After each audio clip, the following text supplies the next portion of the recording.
నీ కుటుంబం అడుగుతుందా? ఏదిరా నువ్వు నమ్ముకున్నావు, చర్చని వెళ్తున్నావు, దేవుడు అంటున్నావు, ప్రార్థన చేస్తున్నావు, ఏదిరా దేవుడి కార్యం? ఏదిరా దేవుని శక్తి? ఏదిరా?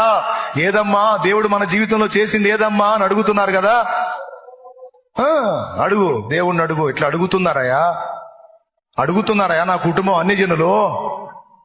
నీ శక్తి దిగి రాకపోతే వాళ్ళు ఎట్లా మారతారయ్యా? నీ శక్తి చూపించకపోతే వాళ్ళు ఎట్లా మారతారు ప్రభువా? నా పక్షంగా కదలవయ్యా, నువ్వు కదలకపోతే వాళ్ళు ఎట్లా మారతారయ్యా?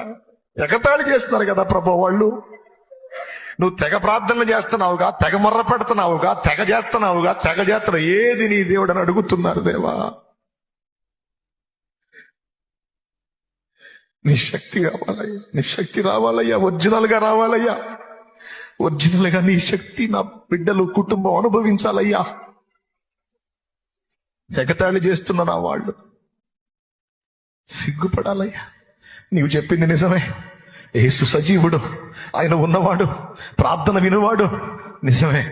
ఇదిగో నేను కూడా వస్తానని నీ వారు పరిగెత్తి వచ్చినట్లు దేవుని గోజాడు.